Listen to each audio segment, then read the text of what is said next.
அனைவருக்கும் உற்சாகமான இனிய காலை வணக்கம். இன்றைய நாள் ஏப்ரல் 19, 2025, சித்திரை 6ஆம் நாள் சனிக்கிழமை. அனைவருக்கும் மங்களகரமான நாளாக அமைய டைகர் குடும்பம் சார்பாக வாழ்த்துகிறோம். நாம் வாழும் நோக்கம் நல்லதாக இருக்கும் பொழுது நாம் வாழும் வாழ்க்கை ஒளிமயமாக மாற்றம் பெறுகிறது. இந்த உலகத்தில் வாழ்வதற்கு உகந்த சூழ்நிலையை இந்த பிரபஞ்சம் கொடுக்கிறது. மனதார நன்றி சொல்வோம். இப்பொழுது நாம் அனைவரும் 8 மீது நிற்கிறோம். நமது விஷன் மிஷன் இறைவணக்கம் கூறப்போகிறோம். இதை நான் சொல்ல சொல்ல அதன் இடைவெளியில் நீங்களும் அதை திரும்பச் சொல்லுங்கள். அப்படி சொல்வதனால் உங்களுக்குள் ஆற்றல் பெருகுவதை நீங்கள் உணர்வீர்கள். உங்களுக்குள் ஆனந்தமும் ஆரோக்கியமும் நிலைத்திருக்க இது உதவும். Tiger vision. மனம், புத்தி, உடல் மூன்றும் சமநிலையில் இருந்தால் வாழ்க்கை பிரகாசிக்கும்.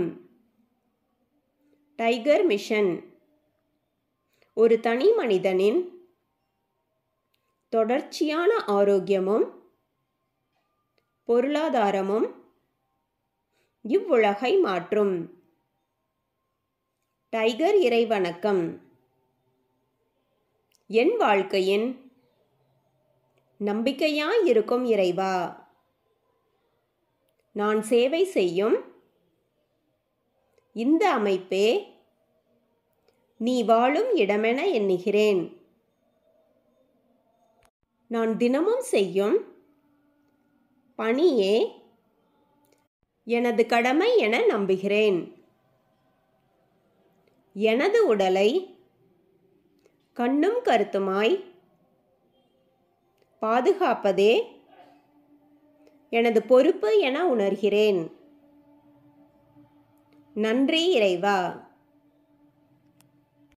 நாம் ஆயுள் முழுவதும் ஆரோக்கியத்தோடு ஆனந்தமாய் வாழ்வதற்கு நமக்கு ஆயுள் முழுவதும் ஆசானாய் 8 நடைப்பயிற்சியை கற்றுத்தர வருகிறார் நமது குரு டாக்டர் டைகர் தேன்கூடு பிரபாகரன் அண்ணா அவர்களை உற்சாகத்தோடு வரவேற்கிறோம். எல்லோருக்கும் இனிய காலை வணக்கம். இந்த அற்புதமான காலை வேளையில் 9 மூட்டுக்களையும் அசையக்கூடிய அற்புதமான பயிற்சிகளை முடிச்சுட்டு 27 முறை சூப்பர் பிரெயின் யோகா அப்படின்னு சொல்லக்கூடிய தோப்பு காரணங்களை முக மலர்ச்சியோட மனம் மகிழ்ச்சியோடு முடிச்சுட்டு 8 நடப்பதற்காக தயார் நிலையில் இருக்கிறோம். 8 மீது இருக்கிறோம்.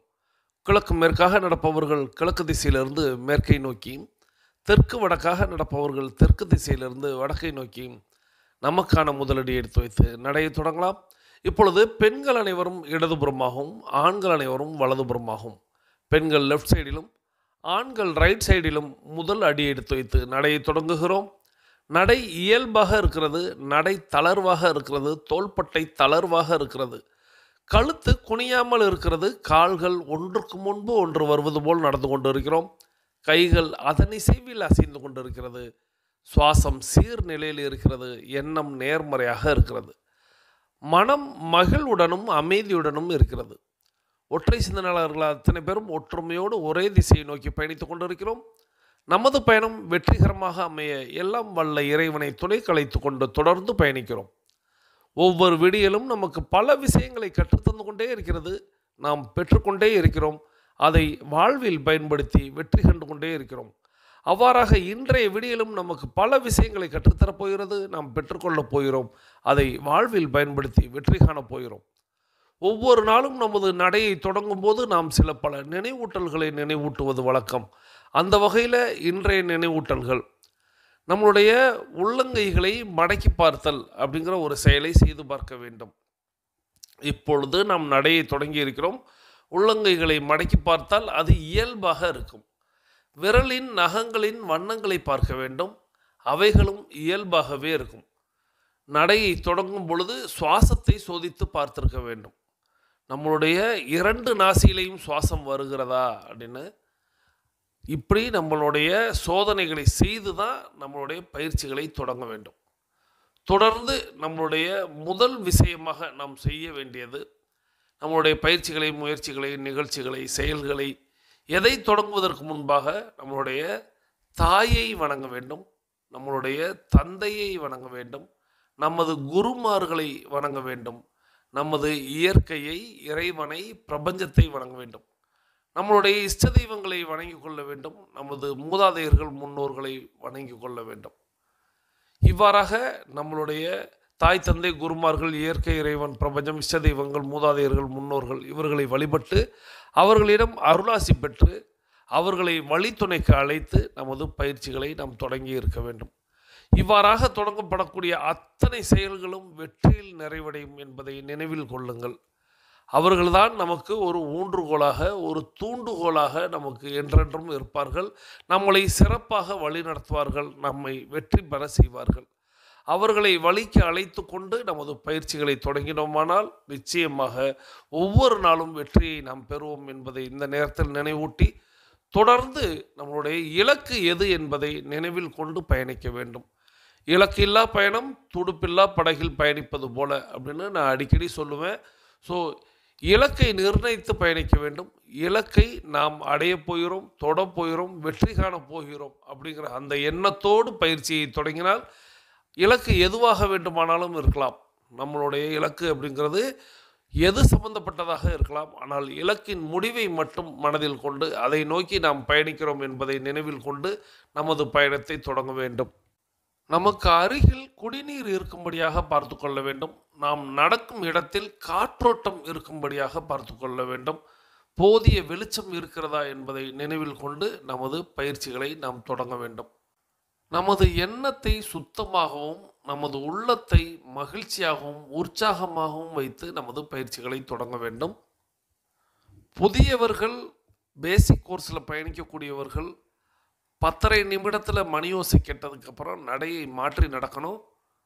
பழையவர்கள், அதாவது அட்வான்ஸ் கோர்ஸில் பயணிக்கக்கூடியவர்கள், புதியவர்கள்ங்கிறது டைகர் குழுமத்தை பொறுத்தவரை 21 நாட்கள் தான். ஸோ அதன் பிறகு எல்லாருமே அட்வான்ஸ் கோர்ஸ் அப்படிங்கிற ஒரு பகுதிக்கு வர முயற்சிக்கணும். ஸோ அவர்களுக்கு 42 நிமிட நடை, 21 நிமிடங்களில் இடைவெளி சொல்லும் பொழுது அதன் பிறகு மாற்றி நடக்கணும். இதையும் ஒவ்வொரு நாளும் நினைவில் வையுங்கள். புதியவர்களுக்கு ஒரு மணியோசை 10:30 நிமிடத்தில் கேட்கும். அப்பொழுது அவர்கள் நடையை மாற்றி நடக்கணும். அனைவரும் அனைவரது இலக்குகளையும் அடைவதற்கு எல்லாம் வல்ல இயற்கை, இறைவன், பிரபஞ்சம் துணை நிற்க வேண்டும் என்று வேண்டி வணங்கி வாழ்த்தி தொடர்ந்து பயணிக்கிறோம். தொடர்ந்து நம்ம இப்போ ஒரு தன்னம்பிக்கை பேச்சை கேட்க போகிறோம். அற்புதமான தன்னம்பிக்கை பேச்சை நமக்கு தேர்வு செய்து அனுப்பி வைத்திருப்பவர் சகோதரி அம்மா டைகர் மல்லிகா ஃப்ரம் சேலம். இவங்க சேலம் டைகர் கிளப்பில் உறுப்பினராக இருக்கிறாங்க. அம்மா சகோதரி டைகர் மல்லிகா ஃப்ரம் சேலம் அவர்கள் அவர்களது குடும்பம் மகிழ்ச்சியோடும் ஆரோக்கியத்தோடும் செல்வ வளங்களோடும் இருப்பதற்கு எல்லாம் வல்ல இயற்கை, இறைவன், பிரபஞ்சம் துணை நிற்க வேண்டும். அவர்கள் எண்ணியதெல்லாம் நடக்க வேண்டும், கேட்டதெல்லாம் கிடைக்க வேண்டும். அவர்களது குடும்பத்தில் ஆரோக்கியம் நிலைத்திருக்க வேண்டும், ஆனந்தம் நிலைத்திருக்க வேண்டும். அவர்களுடைய பொருளாதாரம் உயர்ந்து கொண்டே இருக்க வேண்டும். அவர்களது பணி சிறந்து விளங்க வேண்டும். அவர்களது பணி பிறர் பாராட்டும்படியாக அமைய வேண்டும்.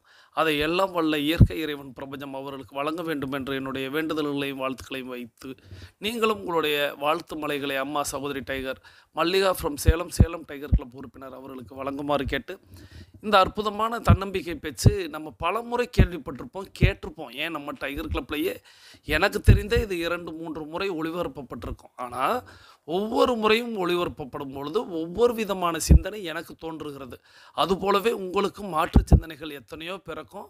அப்படிப்பட்ட ஒரு அற்புதமான ஸ்பீச் தான் ஐயா கலியமூர்த்தி ஐபிஎஸ் அவங்களுடைய குரலில் அவங்களுடைய தன்னம்பிக்கை பேச்சு அப்படிங்கிறது. நிச்சயமாக பல்வேறு முறை கேட்டிருந்தாலும் ஒவ்வொரு முறை கேட்கும் பொழுதும் ஒரு உத்வேகம் நமக்கு பிறக்கிறது. அப்படி இன்னைக்கு பேச்சிலேயே நமக்கு பல்வேறு உத்வேகம் கிடைக்க எல்லாம் வல்ல இயற்கை, இறைவன், பிரபஞ்சத்தை வேண்டி வாங்க இப்போ நம்ம அந்த தன்னம்பிக்கை பேச்சை கேட்டுக்கொண்டே பயணிக்கலாம். இந்த நம்பிக்கை ஒரு மனிதனை எப்படியெல்லாம் கொண்டு போகும் தெரியுமா? யாருமே உங்களை நம்பாத போது உன்னை நீ நம்ப கற்றுக்கொள். ஒரு பறவை கூட மரக்கிளையிலே உட்காரும் போது கிளை முறிந்து விடுமே என்று அஞ்சுவதில்லை. காரணம், பறவை நம்பி இருப்பது தன்னுடைய சிறகுகளையே தவிர கிளைகளை அல்ல. கிளை முறிந்தால் பறவை பறந்துவிடும். தன்னையே நம்பாதவனை உலகத்தில் நீ எத்தனை தெய்வங்கள் மீது நம்பிக்கை வைத்தாலும் எந்த தெய்வத்தாலும் உனக்கு விமோசனம் இல்லை. விழுந்து கிடந்தால் சிலந்தி கூட நம்மை சிறைப்பிடிக்கும். எழுந்து நடந்தால் எரிமலையும் நமக்கு வழி கொடுக்கும். முடியாது என்று நினைத்து விட்டால் மூச்சு காற்றும் நின்றுவிடும். முடியும் என்று துணிந்து விட்டால் மூளைக்குள் மின்சாரம் பிறப்பெடுக்கும். தன்னம்பிக்கை என்னும் நெருப்பு பொறியை மனித மனம் தாங்கி நின்றால் எண்ணியது எண்ணியவாறு நடக்கும். இடையூறுகள் எரிந்து சாம்பலாகும். அதுதான் நம்பிக்கை. மைக்கேல் பெல்ப்ஸ்னு நீச்சல் போட்டியில ஒரு வீரன் இவான் குரோக்கரோட முத நீச்சல் போட்டியில ஒலிம்பிக்ல போய் கலந்துக்கிறான்.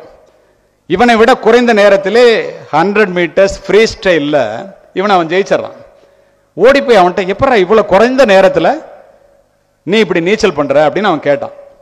உடனே அவன் சொல்றான், இவனை அசிங்கப்படுத்திட்டான், அவமானப்படுத்தி விட்டான். அப்படியே தலையை கேள்விப்பட்டு ஒன்னெல்லாம் முடியாது போடான்ட்டான். இப்ப நம்ம எல்லாம் சொல்றோம்ல, அவன் என்ன செஞ்சான் தெரியுமா?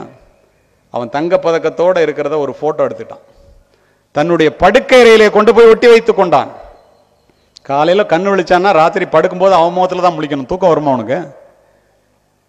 3 ஆண்டுகள் தினம் 6 மணி நேர பயிற்சியை முடித்துவிட்டு 4 ஆண்டுகள் கழித்து அடுத்த ஒலிம்பிக் போறான். தன்னுடைய தாயினுடைய காலடியிலே விழுந்து வணங்கி எழுகின்றான். அம்மா, ஒரு தங்கப்பதக்கத்தையாவது ஒலிம்பிக் போட்டியிலே வாங்காமல், பார்சிலோனால நடக்குது ஒலிம்பிக், அந்த இவான் குரோக்கரை தோற்கடிக்காமல் இந்த தாய் மண்ணை தொடமாட்டேன், இது சத்தியம் என்று சொல்லிவிட்டு சென்றான். என்ன நடந்தது தெரியுமா நண்பர்களே? ஒரே போட்டியிலே 8 உலக சாதனைகளை நிகழ்த்தி 7 தங்கப்பதக்கங்களையும் 8வது தங்கப்பதக்கத்தையும் பெற்று தன்னுடைய வீட்டிற்கு வந்தான். இன்று உலக போட்டியிலே 25 தங்கப்பதக்கங்களை பெற்றிருக்கின்றான். 120 கோடி ஜனத்தொகையை வைத்திருக்கின்ற நம்மளால் ஒரு தங்கப்பதக்கத்தை வாங்குவதற்கு அல்லாடுகிறோம். ஒரு மனிதன் 25 தங்கப்பதக்கங்களை வைத்திருக்கின்றான். எப்படி முடிந்தது? நம்பிக்கை உன்னை தவிர வேற என்ன இருக்க முடியும்? நினைத்து பாருங்கள். முயற்சி முயற்சி என்று சொல்லுகிறார்களே, என்ன? எல்லோரும் தான் முயற்சி செய்கின்றோம், எல்லோரும் வெற்றி பெறுவதில்லையே, ஏன்? முயற்சி என்பது முடிந்தவரை செய்வது முயற்சி அல்ல மாணவர்களே, முடியும் வரை செய்வதே முயற்சி. நீ எடுத்துக்கொண்ட காரியத்தை முடிக்கும் வரை செய்வதே முயற்சி. நம்மிடம் என்ன இல்லை என்பது முக்கியம் அல்ல, உன்னிடம் என்ன இருக்கிறது என்பதுதான் முக்கியம். இருப்பதை வைத்துக் கொண்டு நீ என்ன செய்கிறாய் என்பதை பார், அதுதான் முக்கியம். இந்த முயற்சி என்பது எப்படி இருக்க வேண்டும் என்பதற்காக கிராமப்புறத்தில் இருக்கின்ற உங்களுக்கு ஒரு புராணத்திலிருந்து ஒரு உதாரணத்தை சொல்லுகின்றேன். ஒரு பெரிய முனிவர் இருந்தாரு, சிவபெருமான்கிட்ட வரம் வாங்குறாரு. பெரிய தவம் இருந்து சிவபெருமான் வரம் கொடுத்துட்டாரு. உனக்கு என்ன வரம் வேணும் கேளு அப்படின்னு கேட்கிறாரு. அதை நான் கேட்கும் போது கொடுங்கிறான். சரின்ட்டாரு. அவன் இப்படிப்பட்ட ஒரு வரத்தை பெற்றவன் என்ற காரணத்தினால் முயற்சிக்காக சொல்லிட்டு இருக்கேன். எந்த ஊருக்கு போனாலும் அவன் காலை கழுவாங்க, 3 வேளை சாப்பாடு போடுவாங்க. ராசிபுரம் மாதிரி ஒரு ஊருக்கு வர்றான். இங்க எல்லாம் பயங்கர தன்மானம் உள்ளவர்கள், உழைப்பாளிகள், எல்லா விவசாயியும் ஒன்னா சேர்ந்தாங்க. டேய், நம்ம கையில கலப்பை இருக்கு, வயல் இருக்கு, உழுவுறதுக்கு, உழைப்பை நம்பி இருக்கிறவன் அவனை ஏன்டா போய் காலை கழுவி சோறு போடணும், ஒரு பயிலும் போகாதான்ட்டாங்க. யாரும் போகல. 3 நாள் பார்த்தான், என்னடா யாருமே வரல அப்படின்ட்டு சிவபெருமானை நோக்கி, இந்த ஊர்ல என்னை யாருமே மதிக்கல, நான் கேட்ட வரத்தை இப்ப கொடுங்கிறான். கொடுத்தேன்ட்டாரு. என்ன வரம் கேள்றாங்கிறாரு. இந்த ராசிபுரத்துக்கு மழையே பெய்யக்கூடாதுன்றார்.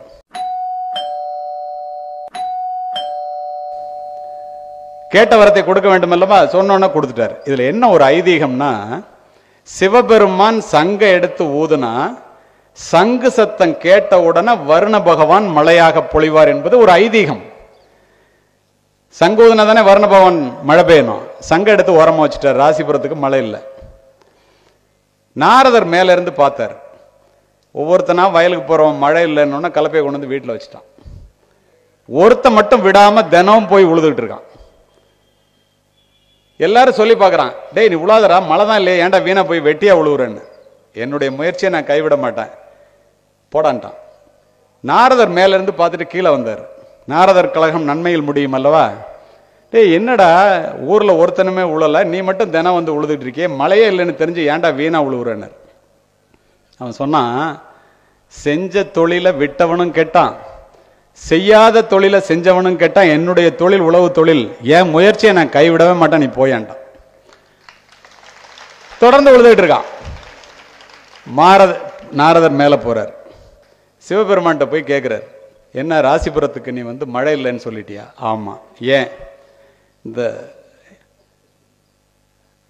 முனிவர் ஒருத்தனுக்கு வரம் கொடுத்தேன், அவன் ராசிபுரத்துக்கு மழையே பெய்யக்கூடாது, நான் கொடுத்த வரத்தை காப்பாற்றணும்ல, சங்க எடுத்து ஓரமா வச்சுட்டேன். உடனே அவர் சொன்னார், அங்க பாரு கீழே ஒருத்தன் மட்டும் உழுதுட்டு இருக்கான்னு சொல்லி சிவபெருமான்கிட்ட சொல்றாரு. சிவபெருமான் கீழே பார்த்தாரு. ஏன்டா வேணா முட்டா பெயல, நம்ம தான் மழை பெய்யலங்கிறது தெரியுது, எல்லாருக்கும் தெரியுது, இவன் தான்டா முட்டாள், ஏன்டா உழுதுட்டு இருக்கான்னு நாரதர்கிட்ட கேட்கிறார். நாரதர் சொன்னாரு, நம்ம முட்டாளா அவன் முட்டாளான்னு தெரியலன்னு. ஏன்னு கேட்டான். நான் அவன்கிட்ட போய் கேட்டேன், செஞ்ச தொழிலை விட்டவன் கெட்டான், என்னுடைய முயற்சியை நான் கைவிட மாட்டேன், அதனால உழுதுகிட்டு இருக்கேன்னு சொல்றான்னு சொல்லிட்டு போயிட்டார் நாரதர். கொஞ்ச நேரம் கழிச்சு சிவபெருமான் யோசித்தார், ஏண்டா நம்ம தொழில் சங்கூதுற தொழிலாச்சே, நம்ம சங்க ஊதாம எடுத்து வச்சுட்டோமே, இந்த சங்கு ஊதுமா ஊதாதான் நமக்கு மறந்து போயிடுச்சுன்னா என்ன பண்றதுன்னு எடுத்து போன்னு ஊதுனாரு. வர்ண பகவான் மலையை கொட்டிட்டான்.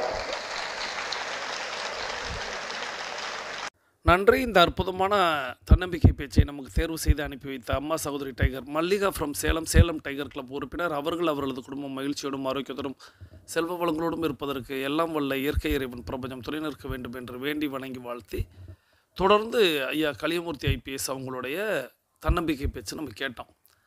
பல்வேறு கருத்துக்கள். அவர் ஒரு ஆடியோ தான், நம்ம இப்போ கேட்டது ஒரு 5 நிமிட ஆடியோ தான். ஆனால் அதுலேயே பார்த்திங்கன்னா 1000 தன்னம்பிக்கை ஊட்டக்கூடிய விஷயங்கள் இருந்தது. முடிவில் ஒரு கதையை சொன்னார். அந்த கதை அப்படிங்கிறது, ஒரு முனிவர் கடும் தவம் இருந்து ஒரு வரம் சிவபெருமான் இடத்தில் வாங்குகிறார்.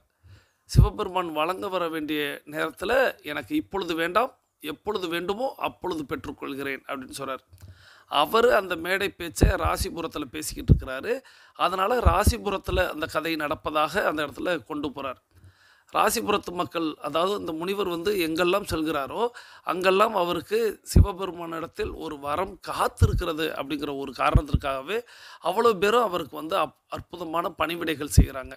காலை கழுவி அவருக்கு விருந்து படைக்கிறார்கள். ஒவ்வொரு வேளை உணவையும் அவரை வரவழைத்து அவருடைய காலை கழுவி வணங்கி அவருக்கு விருந்து படைக்கிறார்கள்.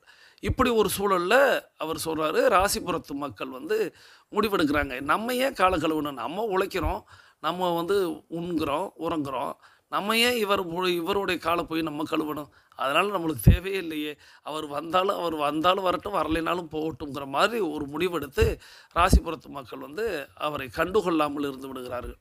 இவர் பார்க்குறாரு, 2 வேளை பார்க்குறாரு, 3 வேளை பார்க்குறாரு, யாருமே அவரை மதிக்கலை.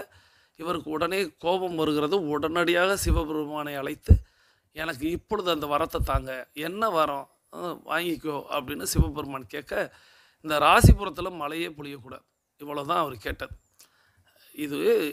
இதில் இருந்து நம்ம இன்னொரு பிரிவாக நம்ம பார்க்கலாம். இப்போ கதைக்குள்ளே அப்படியே போயிடலாம்.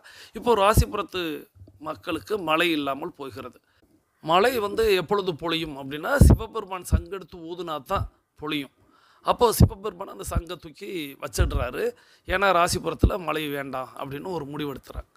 ஆனால் ராசிபுரத்தில் எல்லா மக்களுமே ஒரு கட்டத்தில் என்ன முடிவுக்கு வர்றாங்க அப்படின்னா, இங்கே பஞ்சம் வறட்சி அப்படிங்கிறது வர ஆரம்பிச்சிருச்சு, நம்ம ஏன் தேவையில்லாமல் உழுக வேண்டும், தேவையில்லாமல் ஏன் வயலை சீரமைக்க வேண்டும், நம்மளுடைய வேலை இல்லாமல் நம்ம வெட்டியாகவே இருந்துடலாம் அப்படின்னு எண்ணுகிறார்கள். ஆனால் ஒரு விவசாயி மட்டும் அவர் நித்தம் போய் உழுக போகிறார், நித்தம் போய் வயலில் வேலை செய்கிறார். எல்லாரும் அவரை பார்த்து கேலி பண்ணுறாங்க, என்னையாத மழையே நம்ம ஊருக்கு இல்லைன்னு முடிவாயிடுச்சு, நீ ஏன் தேவையில்லாமல் உழுதுகிட்டு இருக்க, தேவையில்லாமல் ஏன் வேலை பார்த்துக்கிட்டு இருக்கிற அப்படின்னு கேட்கும்போது அவர் சொல்கிறாரு, எனக்கு தொழில் உழுவது தான், விவசாயம் பார்ப்பது தான். இதை நான் மறந்துட்டேன்னா நாளைக்கு மழை பொழிந்தால் நான் எப்படி உழுக தெரியும், எனக்கு என்னுடைய சந்ததிக்கு எப்படி உழுக தெரியும். ஸோ அதனால் தெரிஞ்ச தொழிலை விட்டவன் கேட்டான் அப்படிங்கிற அந்த பழமொழிக்கு தகுந்து நான் எனக்கு தெரிந்த தொழிலான அந்த உழுதலை நான் செய்து கொண்டே இருப்பேன் அப்படின்ட்டு அவர் செய்கிறாரு. இதை பார்த்த நாரதர் சிவபெருமான் இடத்துல போய் சொல்கிறார். நாரதர் கழகம் நன்மையில் முடியும் அப்படின்னு நம்ம பல்வேறு முறை கேள்விப்பட்டிருப்போம், நிறைய கதைகளையும் கேட்டிருப்போம்.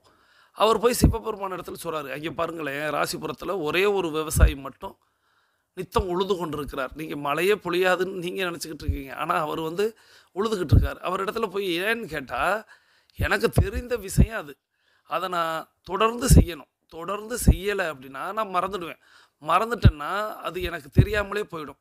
அப்போ எனக்கு தெரிந்த ஒரு விஷயம் நான் தொடர்ந்து செய்யலைன்னா நான் மறந்து போயிடுவேன், அதனால் என்ன வேண்டாலும் முடிவு அப்படின்னு வந்துடும், அதனால் நான் அதை தொட்டதை நான் விட மாட்டேன், நான் தொடர்ந்து செய்கிறேன்னு சொல்கிறாரு. சிவபெருமான் கேட்குறார் நாரதர் இடத்துல, சரி நீ ஏன் இதை என்கிட்ட சொல்கிற, இல்லை உங்களுக்கு தெரிந்த ஒரு விஷயம் சங்கெடுத்து ஊதுவது, நீங்கள் அதை தூக்கி அப்படி ஓரத்தில் வச்சுட்டிங்கன்னா, தெரிந்த ஒரு விஷயத்தை நீங்கள் செய்யாமல் விட்டுட்டிங்கன்னா நாளைக்கு அதுவே உங்களுக்கு மறந்து போயிடும் அல்லவா, அப்போது அப்படின்னு கேட்கும் பொழுது சிவபெருமான் ஆமாம்ல, நம்மளுக்கு தெரிஞ்ச ஒரு விஷயத்தை நம்ம தொடர்ந்து செஞ்சாகணும்ல அப்படின்னு சொல்லிட்டு சங்கெடுத்து ஊதுறாரு. அங்கே ராசிபுரத்தில் மழை பொழிகிறது அப்படின்னு அது ஒரு கதை, அற்புதமான கதை. இப்போது கேட்டுக்கிட்டு இருக்கக்கூடிய உங்களுக்கு ஒன்று விஷயம் தோணி இருக்கும். என்ன தோணி இருக்கும் அப்படின்னா, இப்போ இந்த கதையை எதோட கொண்டு போய் நான் மெர்ஜ் பண்ணுவேன் அப்படின்னு நீங்கள் யோசிச்சிருப்பீங்க இல்லையா? எதோட கொண்டு போய் நான் கனெக்ட் பண்ணுவேன் அப்படின்னு. உண்மைதான், தெரிந்த விஷயத்த தொடர்ந்து செய்யணும். நமக்கு இப்போ நான் உங்களிடத்தில் நான் பேசுவது அப்படிங்கிறத தொடர்ந்து 5 ஆண்டுகளாக செய்கிறேன். தொடர்ந்து 5 ஆண்டுகளாக செய்வது அப்படிங்கிறது எனக்கு தெரிந்த விஷயம். அதை நான் விட்டுடக்கூடாது. நான் தொடர்ந்து செய்ய அது எனக்கு ஆழ் மனதில் பதிவாக மாறுகிறது ஒரு விஷயம். அதனால் எனக்கு நித்தம் உங்களிடத்தில் 42 நிமிடங்கள் பேசுவது அப்படிங்கிறது எளிதாக இருக்குது எனக்கு ஓகேங்களா? அதாவது பேசும் பொழுது மட்டும் அதுக்கு ப்ரிப்பரேஷன் அப்படிங்கிறது புதுசாக நம்ம பண்ணுறோம், அது புதுசாக தேடுறோம், அது வேறு விஷயம். ஆனால் பேசுவது அப்படின்னு ஏன்னா உங்களிடத்தில் நான் ஒரு ஃபீட்பேக்கோ ஒரு வாழ்த்து செய்தியோ ஒரு கருத்தோ உங்களிடத்தில் நான் கேட்டேன் அப்படின்னா ஒரு 2 நிமிட ஆடியோவுக்கே நீங்கள் எல்லாருமே கிட்டத்தட்ட ஒரு 2 நாட்களை எடுத்துக்கொள்கிறீர்கள். அப்போது உங்களுக்கு அதை தொடர்ந்து நீங்கள் செய்யாததுனால உங்களுக்கு அது கொஞ்சம் கஷ்டமாக இருக்குது. அப்போது தெரிந்த ஒரு விஷயத்தை தொடர்ந்து செய்யணும். இந்த 8 நடை நடத்தல் அப்படிங்கிறது நமக்கு அற்புதமான விஷயமாக தெரிஞ்சிடுச்சு. என்ன தெரிஞ்சிடுச்சு அப்படின்னா, அது ஆரோக்கியத்தை அள்ளி தருகிறது, நம்மளுடைய ஆழ் மனதை கட்டுப்படுத்துகிறது, நம்மளுடைய மனம் புத்தி உடலை சமப்படுத்துகிறது, நம்மளுடைய அத்தனை பிரச்சனைகளையும் தீர்த்து வைக்கிறது, நம்மளுடைய பொருளாதாரத்தை உயர்த்துகிறது.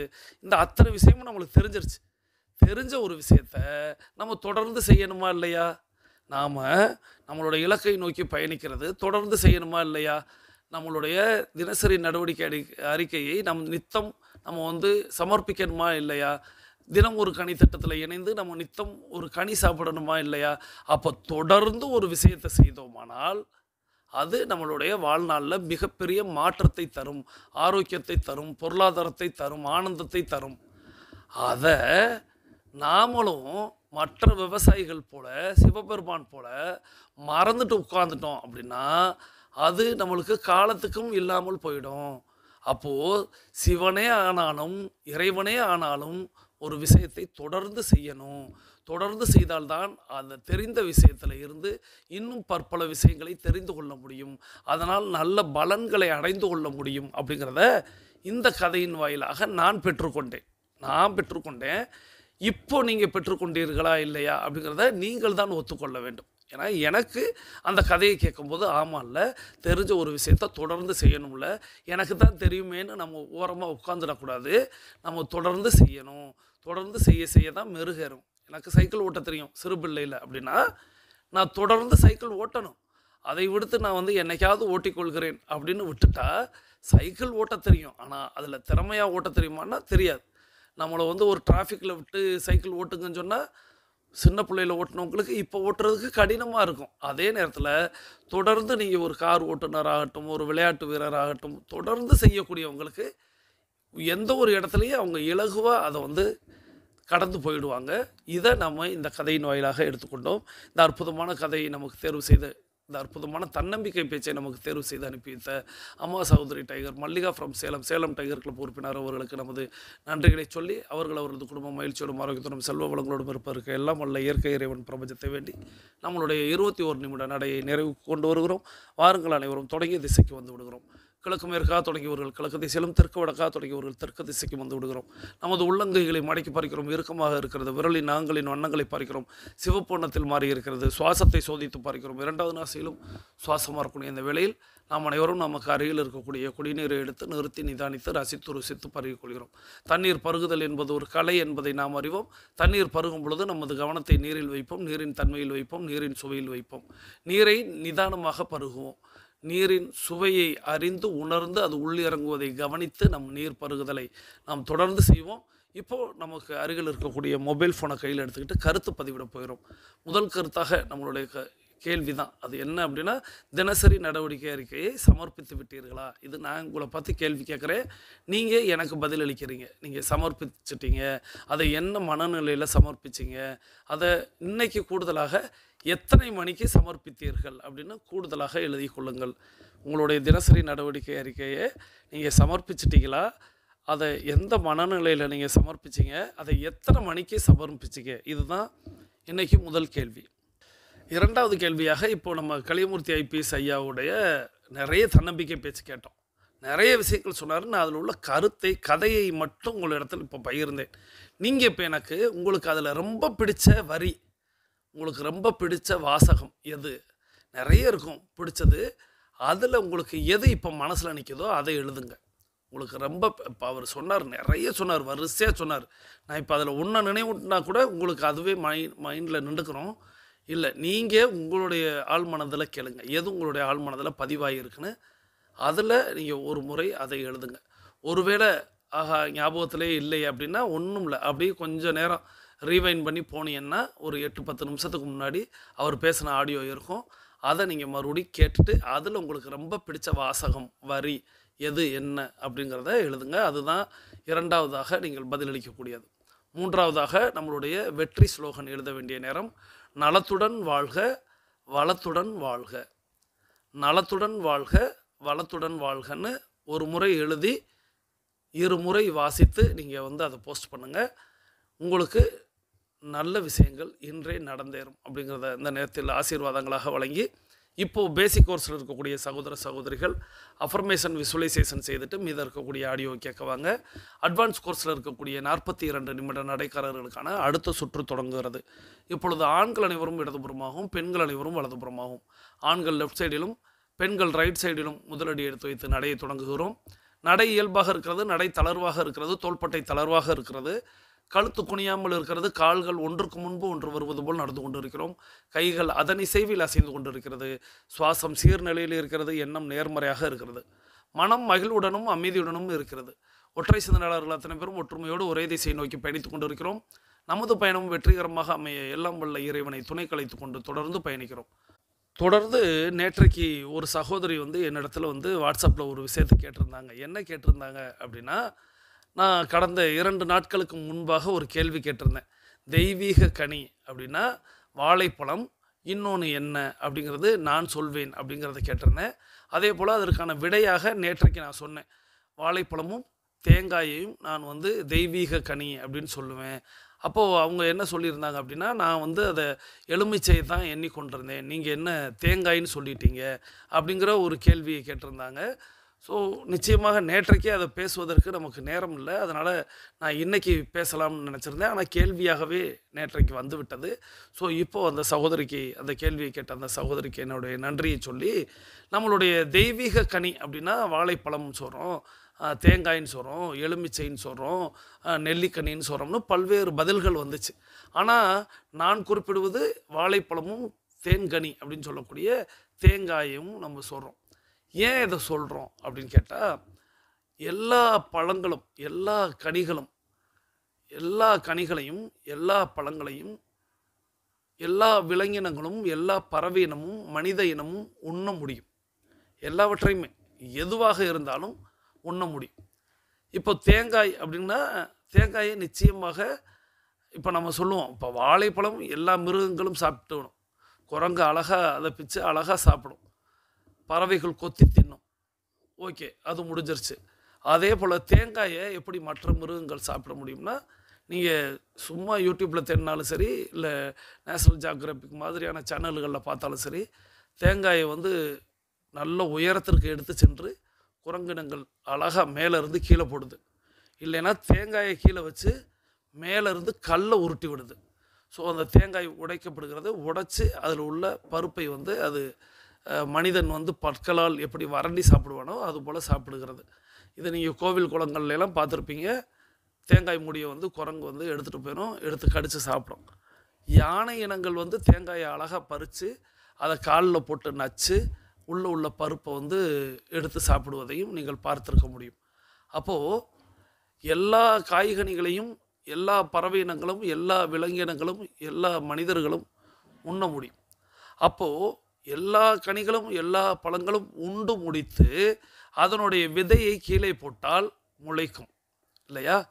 இப்போ நீங்கள் ஒரு கொய்யா அப்படின்னு வச்சுக்கிறோம். கொய்யா சாப்பிட்றோம், உள்ள விதை பகுதி இருக்குது, அதை தூக்கி போட்டுரும். ஒரு பலாப்பழம் சாப்பிடுகிறோம், கொட்டையை தூக்கி போட்டுக்கிறோம், அந்த விதையை வெளியில் போட்டுறோம். இப்போ இந்த விதைகள் எல்லாம் முளைக்க ஆரம்பிக்கும்.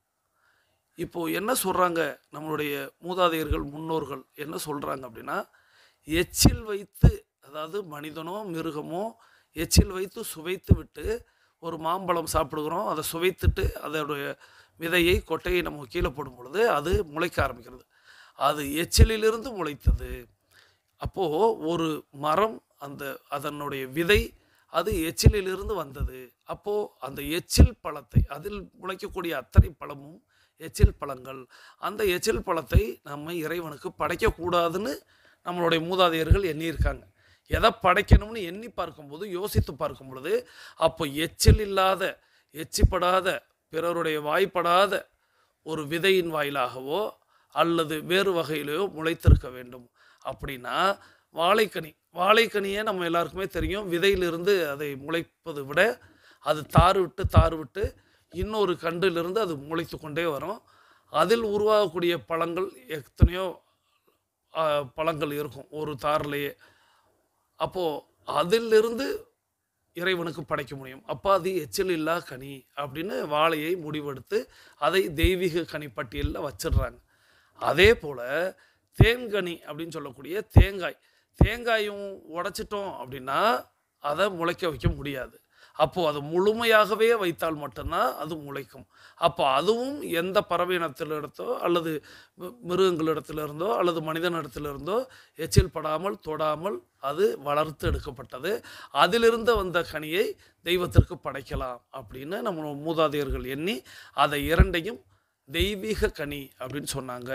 இதை நான் பல்வேறு முறை சொல்லியிருப்பேன் முன்னாடியெல்லாம். அதை என்னை தொடர்ந்து பின்தொடர்பவர்களுக்கு அது தெரிகிறது. அவர்கள் மட்டும் விடையளித்திருந்தார்கள். இன்னையிலிருந்து நீங்களும் தெய்வீக கனி அப்படின்னா இதற்குத்தானா அப்படிங்கிறத எண்ணிக்கொண்டு, அதனால தான் நம்ம இறைவனுக்கு படைப்புக்கும் பொழுது பார்த்திங்கன்னா வெற்றிலை, பார்க்கு, நம்மளுடைய தேங்காய், வாழைப்பழம் இவைகளை படைப்பது அப்படிங்கிறத வச்சுருக்கிறாங்க. ஸோ சகோதரி கேட்ட அந்த கேள்விக்கு விடை கிடைத்து விட்டது அப்படின்னு எண்ணுகிறேன். தொடர்ந்து நம்ம இப்போ ஒரு அற்புதமான ஒரு ஆடியோவை கேட்க போகிறோம். இந்த அற்புதமான ஆடியோவை நமக்கு தேர்வு செய்து அனுப்பி வைத்திருப்பவர் சகோதரர் Tiger Mario Kulothungan from Chennai.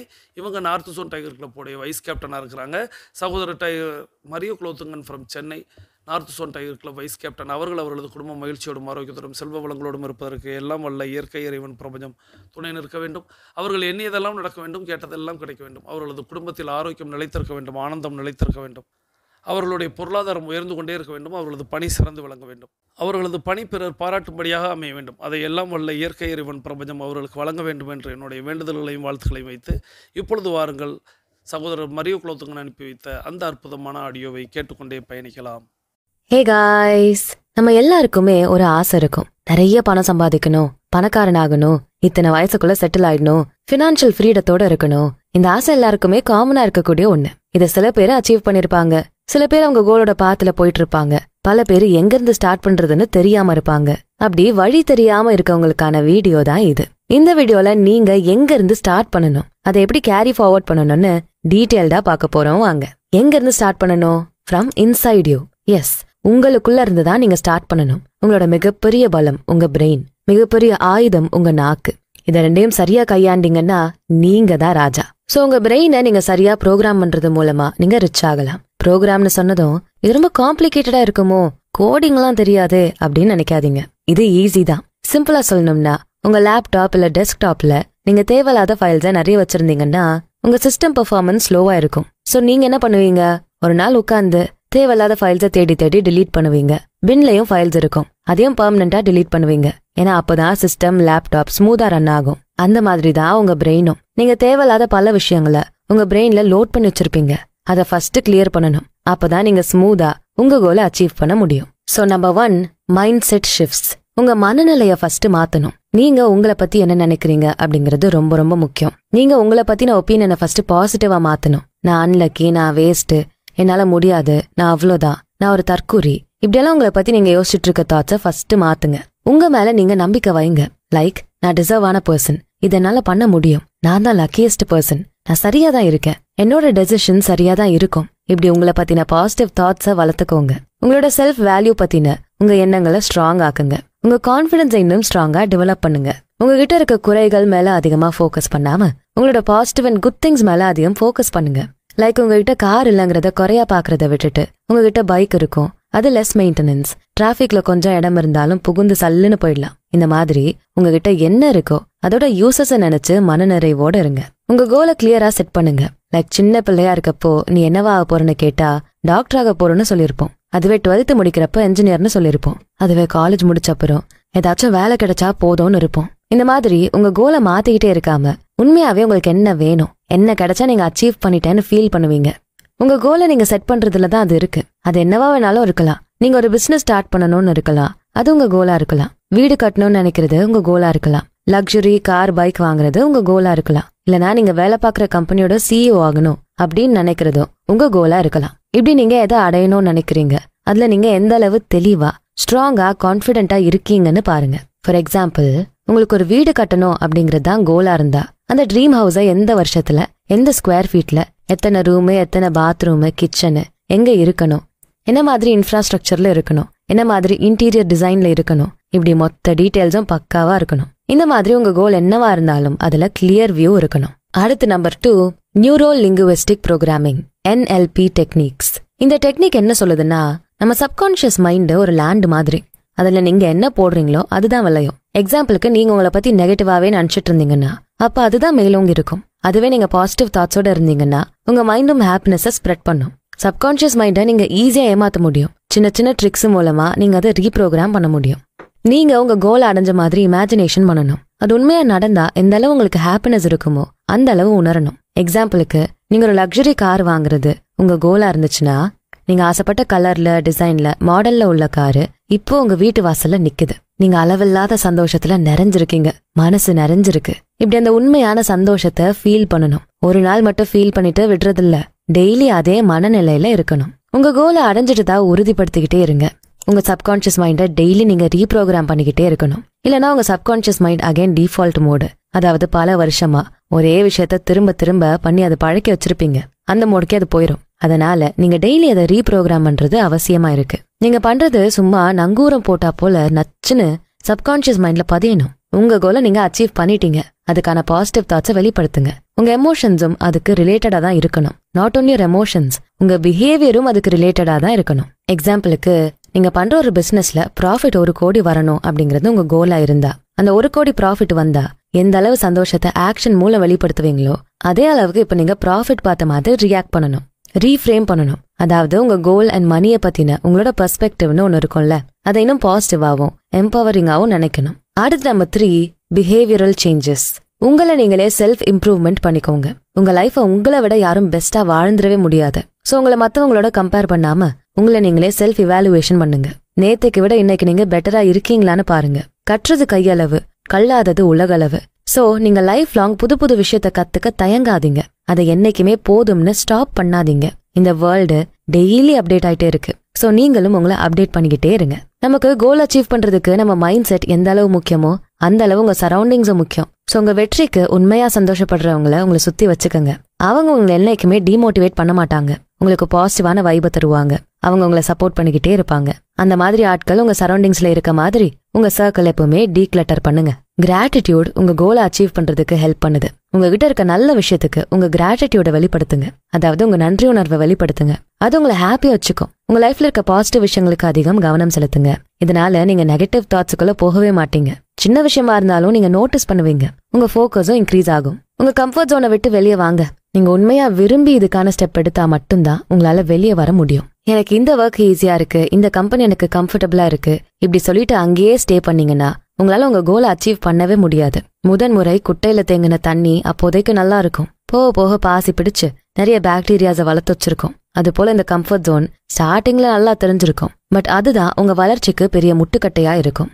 Actions உங்ககிட்ட இருந்தா ஸ்டார்ட் ஆகணும். ரிஸ்க் எடுக்க தயங்காதீங்க. உங்க கோல் அச்சீவ் பண்ண ரிஸ்க் எடுத்துதான் ஆகணும். கம்ஃபர்ட் ஜோன்ல இருந்துகிட்டு தங்களோட கோல் அடைஞ்சவங்க எல்லாம் இங்க யாரும் இல்ல. அடுத்து நம்பர் 4, ஸ்ட்ராட்டஜிக் திங்கிங். நம்ம எல்லாருக்குமே யூனிக் ஸ்கில் அண்ட் டேலண்ட் கண்டிப்பா இருக்கும். லைக் நீங்க நல்லா பாடலாம், டான்ஸ் ஆடலாம், இல்ல அழகா வரையலாம், அழகா கதை சொல்லலாம், காமெடி நல்லா பண்ணலாம், அழகான ஹேண்ட் ரைட்டிங் இருக்கலாம், பியூட்டிஷியனா இருக்கலாம். இப்படி என்ன டேலண்ட் வேணாலும் இருக்கலாம். அதை டெவலப் பண்ணுங்க. உங்க வேல்யூவை இன்க்ரீஸ் பண்ணுங்க. மல்டிபிள் இன்கம் ஸ்ட்ரீம்ஸை உருவாக்குங்க. உங்களுக்கு வர சேலரியில ஒரு குறிப்பிட்ட % அமௌண்ட்டை டைவர்சிஃபை பண்ணி இன்வெஸ்ட் பண்ணுங்க. இது உங்களோட ஃபினான்ஷியல் ரிஸ்கை கம்மி பண்ணும். அதனால உங்க கோலை நீங்க சீக்கிரம் அச்சீவ் பண்ண முடியும். Live simply, invest wisely. Yes, ஆடம்பரமா இருக்காம தேவைக்கு செலவு பண்ணி பேலன்ஸை இன்வெஸ்ட் பண்ணுங்க. அதுக்கு இப்பெல்லாம் நிறைய பிளாட்ஃபார்ம்ஸ் இருக்கு. பட் இன்வெஸ்ட் பண்றதுக்கு முன்னால அதுல உங்களோட நாலேஜை வளர்த்துக்கங்க. முழுமையா தெரிஞ்சுக்கிட்டு அப்புறம் எங்க எதுல இன்வெஸ்ட் பண்ணலாம் எப்படி டிசைட் பண்ணுங்க. மல்டிபிள் ஆசெட்ஸை உருவாக்குங்க. அது உங்களுக்கு பாசிவ் இன்கம் ஜெனரேட் பண்ணக்கூடியதா இருக்கணும். Like real estate, stocks, business, இந்த மாதிரி அசெட் இருந்தா அதுல இருந்து நீங்க எக்ஸ்ட்ரா இன்கம் பாத்துக்கிட்டே இருக்கலாம். ஒருவேளை உங்களுக்கு வீடு கட்டுற ஐடியா இருந்தா பிளாட் போல கட்டி வீடை ரெண்டல் விடலாம். இல்ல நீங்க ஏதாச்சும் கோடிங்ல ஸ்பெஷலிஸ்டா இருந்தீங்கன்னா அது ஒரு டீச்சிங் கோர்ஸா வீடியோ போல ரெடி பண்ணி அதை சேல் பண்ணலாம். இதுக்கு உங்களுக்கு ஒன் டைம் மட்டும் எஃபோர்ட் போடணும். லைக் வீடியோ மேக்கிங் பண்ணும், எடிட்டிங்ல எஃபோர்ட் போட வேண்டியிருக்கும். வந்து இது ரெடி ஆனதும் நீங்க சேல் பண்ணீங்கன்னா உங்களுக்கு டிஃபால்ட் பாசிவ் இன்கம் வந்துகிட்டே இருக்கும். அடுத்து நம்பர் 5, கன்சிஸ்டன்சி அண்ட் அக்கௌண்டபிலிட்டி. ஒரு வெல்த் பிளான போடுங்க. உங்க கோலோட விரிவான பிளான் என்ன? நான் ஸ்டார்டிங்ல சொன்னது மாதிரி உங்களுக்கு வீடு கட்டுறதுதான் கோலா இருந்தா அதை பத்தின டீடைல்டு பிளான் எழுதுங்க. அதை எப்படி அச்சீவ் பண்ண போறீங்கன்னு டீடைல்ஸா எழுதுங்க. நம்ம ஃபுட் ஆப்ல ஃபுட் ஆர்டர் போட்ட அப்புறம் அந்த ஃபுட் எங்க வந்துட்டு இருக்குன்னு ட்ராக் பண்ணிக்கிட்டே இருப்போம். அதே மாதிரி தான் நம்ம கோலும். நீங்க உங்க கோல்ல எவ்வளவு தூரம் போயிருக்கீங்க, இன்னும் எவ்வளவு தூரம் போக வேண்டியிருக்குன்னு பீரியாடிக்கலா ட்ராக் பண்ணிக்கிட்டே இருக்கணும். அப்பதான் நீங்க எந்த லெவல்ல இருக்கீங்க, அடுத்து என்ன பண்ணணும், இல்லனா பிளான்ல ஏதாச்சும் மாடிஃபிகேஷன் பண்ணணுமான்னு தெரியும். இது உங்க கோலை சீக்கிரம் அச்சீவ் பண்ண ஹெல்ப் பண்ணும். சேஞ்சஸ் பண்றது பிளான்ல மட்டும்தான் இருக்கணுமே தவிர கோல்ல இருக்க கூடாது. நம்பிக்கையான ஆள் ஒருத்தர்கிட்ட கணக்கு வழக்க ஒப்படைங்க. உங்க பிளான் என்ன, அடுத்து என்ன பண்ண போறீங்கன்னு சொல்லுங்க. சோ தட் நீங்க தவறுனாலும் உங்களை அலர்ட் பண்றதுக்கும் கைட் பண்றதுக்கும் ஒருத்தர் இருப்பாங்க. And consistency is the key. இதை என்னைக்குமே மறக்காதீங்க. எந்த ஒரு விஷயம் நீங்க அட்டைன் பண்ணணும்னாலும் அதுக்கு கன்சிஸ்டன்சி அண்ட் கண்டினியூவேஷன் ரொம்பவே முக்கியம். நீங்க விரும்பினதை அடையிற வர உங்க ஓட்டத்தை ஸ்டாப் பண்ணாதீங்க. எதுவுமே உடனே கிடைக்காது. எல்லாத்துக்கும் காலம் இருக்கு. அது அந்தந்த டைம்ல தான் நடக்கும். நிறைய பொறுமை வேணும். பொறுத்தார் பூமி ஆழ்வார்னு பழமொழியே இருக்கு. சோ உங்க ஹோப்பை விட்டுறாதீங்க. இந்த பிரெயினை ப்ரோக்ராம் பண்ணது மூலமா அவங்க கோல் அச்சீவ் பண்ண ஒருத்தரை பத்தி பாப்போமா?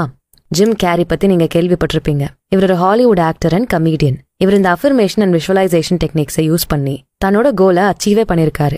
ஜிம் கேரி தன்னோட ஏர்லி 1990s ஹிட் மூவி கொடுக்க முடியாம பயங்கரமா ஸ்ட்ரகிள் பண்ணிட்டு இருந்தாரு. அது மட்டும் இல்ல, நிறைய ரிஜெக்ஷன் அண்ட் டிசப்பாயின்மெண்ட்டை ஃபேஸ் பண்ணாரு. பட் ஜிம் கேரி தான் கண்டிப்பா வெற்றி பெற்றுடுவோன்னு உறுதியா நம்பினாரு. அவர் டெய்லி நைட்ல ரோட்ல ஓரமா போய் உட்காந்துக்கிட்டு தான் ஒரு பெரிய ஹீரோ, ஃபேமஸான பர்சன் சொல்லிட்டு அந்த வெஹிக்கிள்ஸோட லைட் வெளிச்சத்துல நடந்து போவாராம். அது மட்டும் இல்லாம அவர் நடிச்ச படத்துக்கு சம்பளமா $10 million ஜிம் கேரி தனக்கு தானே ஒரு செக் எழுதி தன்னோட வாலெட்ல வச்சுக்கிட்டாராம். அதுவும் செக் டேட்டு 23/11/1995. இது USA அண்ட் கனடால தேங்க்ஸ் கிவிங் டேன்னு சொல்லுவாங்க. இந்த செக் எப்பவுமே அவரோட வாலெட்லயே இருக்கும். எப்போல்லாம் அவர் டானா ஃபீல் பண்றாரோ அப்பெல்லாம் அதை எடுத்து பார்த்து அடுத்த செக் உண்மையாவே தன்னோட படத்துக்கு கொடுத்த சம்பளம்னு உறுதியா நம்பினாரு. அந்த சக்சஸ உண்மையா ஃபீல் பண்ணாரு. வருடங்கள் ஓடிச்சு. 1994 ஜிம் கேரி ஒரு பிலிமுக்கு லீட் ரோல அசைன் ஆகுறாரு. அந்த மூவி தான் ஏஸ் வென்ச்சுரா பெட் டிடெக்டிவ். அந்த படம் சூப்பர் டூப்பர் ஹிட் ஆகுது.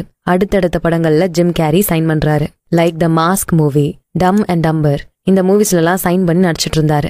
1995 தேங்க்ஸ் கிவிங் டேல, அதாவது 23/11/1995 அவர் நடிச்ச டம் டம்மர் படத்துக்கு அவருக்கு சம்பளமா $10 million செக் அவருக்கு கொடுக்கப்படுது. அவரோட வாலெட்ல இருக்க அந்த செக்ல என்ன ரீசன், எவ்வளவு அமௌண்ட் அண்ட் எந்த டேட்டை போட்டு அவருக்கு ஒரு செக் எழுதிக்கிட்டாரோ சேம் டேட்ல அதே அமௌண்ட்ல அதே ரீசனுக்காக உண்மையாவே அவருக்கு செக் கொடுத்தாங்க. கூஸ் பம்ப்ஸ் மொமெண்டா இருக்குல்ல. எனக்கும் இவர் ஸ்டோரியை கேட்கறப்போ அப்படிதான் இருந்துச்சு. ஜிம் கேரி தன்னோட கோல்ல போக்கஸ்டா இருந்தாரு. அது மட்டும் இல்லாம அவரை முழுசா நம்பினாரு. அதனாலதான் எவ்வளோ செட்பேக், அப்டக்கிள்ஸ் எது வந்தாலும் அது எல்லாத்தையும் ஓவர் கம் பண்ணி தன்னோட கோலை அச்சீவ் பண்ணிட்டாரு. சோ ஃப்ரெண்ட்ஸ், நீங்களும் ஒரு விஷயத்த எந்த அளவுக்கு யோசிக்கிறீங்களோ அந்த அளவுக்கு அது நடக்கிறதுக்கான பாசிபிலிட்டி அதிகமா இருக்கும். எக்ஸாம்பிளுக்கு சொல்லணும்னா, உங்களுக்கு கையில அடிபட்டிருக்குன்னு வச்சுக்கோங்க. அகைன் உங்களுக்கு அதே கையில அடி விழுகும். சரிதானே? பட்ட கையிலேயே படணும்னு சொல்லுவாங்கல்ல. அது ஏன்னா நீங்க அதை பத்தியே யோசிக்கிறதுனாலதான். அடிப்பட்ட கையில எங்கேயும் இடிக்க கூடாதுன்னு அதையே நினைச்சிட்டு இருப்பீங்க. அதனால அகைன் நீங்க அதே கையில அடி வாங்குவீங்க. இதுதான் ஃபேக்ட். அதனால உங்க தாட் ப்ராசஸ மாத்துங்க. இங்க நிறைய பேரோட லைஃப் ஸ்ட்ரகிள் ஆகுறதுக்கு மெயின் ரீசன் அவங்க தாட் ப்ராசஸ் தான். பிகாஸ் நீங்க உங்க மைண்ட்ல உங்க டிசையர்ட் லைஃப பத்தி திங்க் பண்றதை விட நீங்க எப்படி வாழ விரும்பலையோ அதை பத்தி எல்லாம் திங்க் பண்ணிக்கிட்டே இருக்கிறது, அதை பத்தி மட்டும் அதிகமா யோசிக்கிறது. So change your thought process. Feed your subconscious mind with positive thoughts. கண்டிப்பா இந்த வீடியோ உங்க பிரெயினுக்கு ஒரு பூஸ்ட கொடுத்திருக்கோம். நன்றி. இந்த அற்புதமான ஆடியோவை நமக்கு தேர்வு செய்து அனுப்பி வைத்த சகோதரர் Tiger Mario Kulothungan from Chennai North Zone Tiger Club vice captain அவர்கள் அவரது குடும்பம் மகிழ்ச்சியோடும் ஆரோக்கியத்தோடும் செல்வ வளங்களோடும் இருப்பதற்கு எல்லாம் வல்ல இயற்கை இறைவன் பிரபஞ்சம் துணை நிற்க வேண்டும் என்று வேண்டி வணங்கி வாழ்த்தி, நீங்களும் உங்களுடைய வாழ்த்து மலைகளை சகோதரர் டைகர் மரியோ குலோத்துங்கன் அவர்களுக்கு வழங்கியிருப்பீர்கள் அப்படிங்கிற நம்பிக்கையோடு நம்மளுடைய 42 நிமிட நடையை நிறைவு கொண்டு வருகிறோம். வாருங்கள் அனைவரும் தொடங்கிய திசைக்கு வந்து விடுகிறோம். கிழக்கு மேற்காக தொடங்கியவர்கள் கிழக்கு திசையிலும் தெற்கு வடக்காக தொடங்கியவர்கள் தெற்கு திசைக்கு வந்து விடுகிறோம். நமது உள்ளங்கைகளை மடக்கி பார்க்கிறோம், இறுக்கமாக இருக்கிறது. விரலின் நகங்களின் வண்ணங்களை பார்க்கிறோம், சிவப்பு வண்ணத்தில் மாறி இருக்கிறது. சுவாசத்தை சோதித்து பார்க்கிறோம். 2வது நாசிலும் சூப்பராக சுவாசம் வரக்கூடிய இந்த வேளையில் நாம் அனைவரும் கிழக்கு திசையை நோக்கி நின்ற அஃபர்மேஷன் விசுவலைசேஷன் செய்து இன்றைய நாளை தொடங்கும். இன்றைய நாள் நமக்கு அற்புதமான நாளாக அமைய எல்லாம் வல்ல இயற்கை இறைவன் பிரபஞ்சம் துணை நிற்க வேண்டும். நாம் எண்ணியதெல்லாம் நடக்க வேண்டும், கேட்டதெல்லாம் கிடைக்க வேண்டும். நமது குடும்பத்தில் ஆரோக்கியம் நிலைத்திருக்க வேண்டும், ஆனந்தம் நிலைத்திருக்க வேண்டும். நமது பொருளாதாரம் உயர்ந்து கொண்டே இருக்க வேண்டும். நமது தொழில் வளர்ந்து கொண்டே இருக்க வேண்டும். நமது பணி சிறந்து விளங்க வேண்டும். நமது பணி பிறர் பாராட்டும்படியாக அமைய வேண்டும். அதை எல்லாம் வல்ல இயற்கை இறைவன் பிரபஞ்சம் நமக்கு வழங்க வேண்டும் என்று நம்முடைய வேண்டுதல்களையும் வாழ்த்துக்களையும் வைத்து மீண்டும் சந்திப்போம், கலந்து சிந்திப்போம். நலத்துடன் வாழ்க, வளத்துடன் வாழ்க. நன்றி.